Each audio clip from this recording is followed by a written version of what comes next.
my hope is that people all across different domains of education and learning will take this crazy times that we're all experiencing, and take advantage of what it pushed us to do. Not just say, oh, okay, this is how it's done. We're just moving the way we did education so far to the digital platform, but see it as a nudge to reconsider how can we use this platform to do things that we couldn't do before. And I think the answer to that begins with active learning.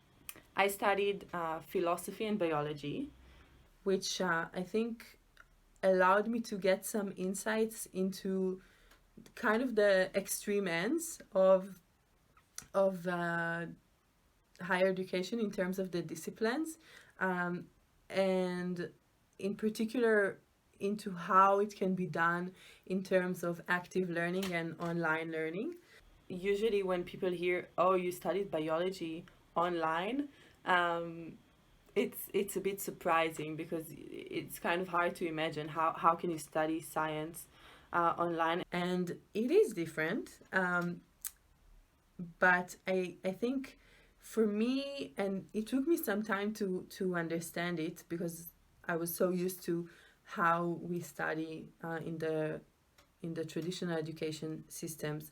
Um, what is it that you want to teach, or what is it that you want to learn? Is it the facts, which you can find in Google or in Khan Academy or in Coursera, or is it the skills, the processes, the practice? No scientist that work in an actual lab remembers all the tiny little details that you have to memorize for a cell biology test. The ability to read scientific papers and understand them and understand the methods, and the ability to break down complex biological processes, and to also abstract from those processes to be able to form new ideas and to design experiments in a creative way and in a least biased way. People say if you have a degree in philosophy, you need to know all the German philosophers and all the Greek philosophers, and if I give you a quote, you should know from what dialogue it is. Even if I could have done that during my school years, I would have probably forgotten it by the time, I don't know, 2 or 3 years passed. And then again, the question is, what do you want to learn when you learn philosophy? Do you want to learn how to break a philosophical argument down to its premises and to the conclusion? Do you want to be able to understand if it's logical?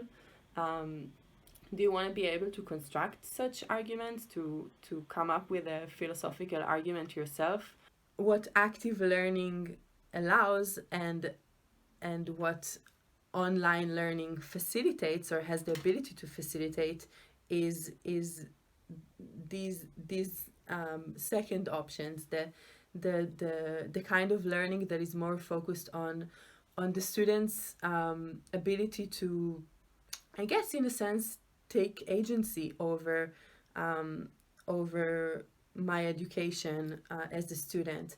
It gives you the skill to basically learn whatever you want to learn, and be able to practice it, and know that eventually you'll gain the confidence to carry out whatever it is that you're learning. And I think this, uh, in the world that we are already part of, and certainly going forward, these will be the valuable skills to have, and not so much the ability to memorize information. And I don't think that active learning is limited to online education, but I think what's great about online education is that it allows active learning to be more effective, and also to cross some boundaries,